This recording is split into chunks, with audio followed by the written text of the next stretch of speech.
চলছে এইচএসসি পরীক্ষা।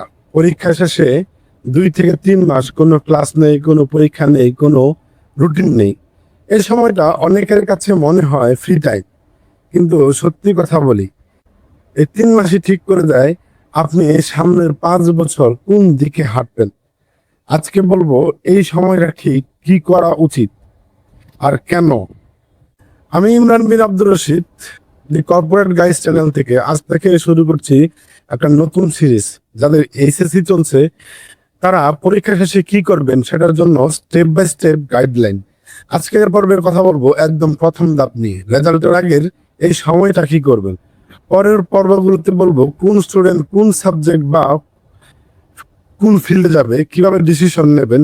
কিন্তু আজকের পর্বটা সবার আগে দরকার, কারণ এখানেই সবচেয়ে বেশি স্টুডেন্ট ভুল করে, শুধু বসে সময় নষ্ট করে। সেগমেন্ট 1, 2 ধরনের স্টুডেন্ট, 2 ধরনের রাস্তা। এখন আমি যা বলবো সেটা শুনে অনেকের হয়তো খারাপ লাগতে পারে, কিন্তু বাস্তবতা বলাটাই আমার কাজ, মিষ্টি কথা বলা নয়। এই মুহূর্তে যারা এসএসসি দিয়েছেন তারা মূলত 2 ধরনের অবস্থানে আছেন। এক, যাদের এসএসসি তে রেজাল্ট ভালো ছিল, এসএসসি তেও ভালো রেজাল্টের সম্ভাবনা আছে, আর যারা আশা করছেন ভালো একটা পাবলিক বিশ্ববিদ্যালয়ে চান্স পাবেন। 2, যাদের রেজাল্ট মোটামুটি বা দুর্বল, অপেক্ষাকৃত দুর্বল, যারা নিজেরাই জানেন পাবলিক ভার্সিটি চান্স পাওয়ার সম্ভাবনা কম। 2 গ্রুপের জন্য এর পরামর্শ কিন্তু এক না। চলুন একে একে বলি। যারা ভালো রেজাল্টের আশা করছে, যদি আপনি প্রথম গ্রুপে থাকেন, এসএসসি তে ভালো জিপিএ ছিল, এসএসসি তেও ভালো বলে আশাবাদী, আর ভালো পাবলিক ভার্সিটিতে চান্স পাওয়ার স্বপ্ন দেখছেন, তাহলে আমার পরামর্শ একদম সোজা। কোনো দ্বিধা না করেই এখনই কোচিং এ ভর্তি হয়ে যান। এই সময়টা আপনার জন্য সবচেয়ে বড় সুযোগ এবং গুরুত্বপূর্ণ, কারণ ভর্তি পরীক্ষা কম্পিটিশন এখন এতটাই কঠিন যে যারা এই 2-3 মাস কাজে লাগায় তারাই এগিয়ে থাকে। রেজাল্ট আসা পর্যন্ত বসে থাকলে আপনি প্রতিযোগীদের চেয়ে 2-3 মাস পিছিয়ে পড়বেন, আর ভর্তি পরীক্ষার প্রস্তুতিতে এই সময়টা অনেক বড় একটা ব্যবধান তৈরি করে। তাই যদি আপনার টার্গেট মেডিকেল, বুয়েট, ঢাকা বিশ্ববিদ্যালয় বা যে কোনো পাবলিক ভার্সিটি হয়, এখনই শুরু করুন। রেজাল্টের জন্য অপেক্ষা করার কোনো দরকার নেই। এবার আসি দ্বিতীয় গ্রুপের কথায়। যারা জানেন বা মনে করেন পাবলিক ভার্সিটিতে চান্স পাওয়ার সম্ভাবনা কম, তাদের জন্য এই ভিডিওর সবচেয়ে গুরুত্বপূর্ণ অংশ এখন বলছি। মনোযোগ দিয়ে শুনুন। প্রথম কথা, হতাশ হওয়ার কিছু নেই। পাবলিক ভার্সিটিতে চান্স না পাওয়ার মানে আপনার জীবন শেষ, এটা একদম ভুল ধারণা। এটা ভাবার কোনো কারণ নাই। আপনি সবচেয়ে খারাপ পয়েন্ট নিয়ে পাশ করেও সবচেয়ে ভালো চাকরি বা সাকসেসফুল জীবন পাওয়া সম্ভব। তাহলে আপনি কেন বসে থাকবেন? আপনার আশানুরূপ রেজাল্ট আসবে না তার মানে এই না যে আপনি বসে থাকবেন। এই সময় আপনি যা করতে পারেন, টেকনিক্যাল ট্রেনিং শুরু করুন। যে কোনো একটা স্কিল যেটা ভবিষ্যতে চাকরি বা কাজের সুযোগ তৈরি করবে।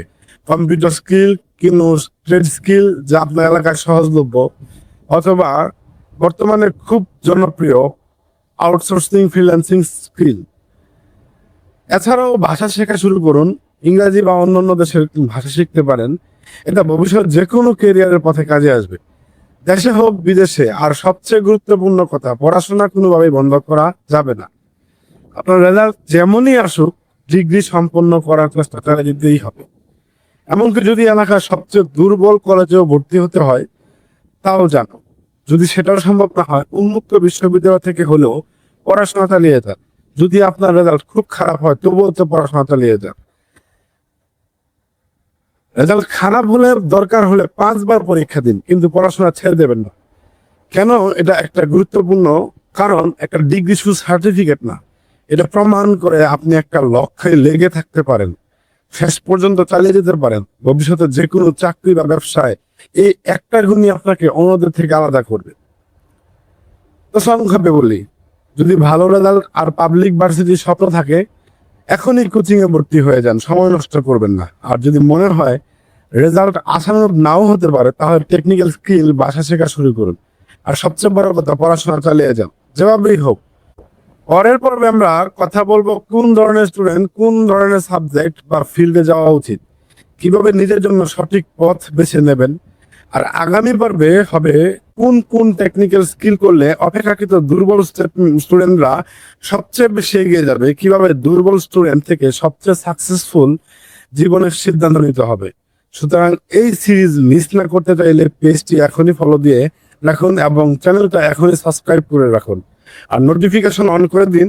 আপনার যদি এখন কনফিউশন থাকে কি করবেন বুঝতে পারছেন না, কমেন্টে লিখুন, আমি চেষ্টা করবো উত্তর দেওয়ার। পরের পর্ব দেখা হচ্ছে, ভালো থাকবেন, আল্লাহ হাফেজ।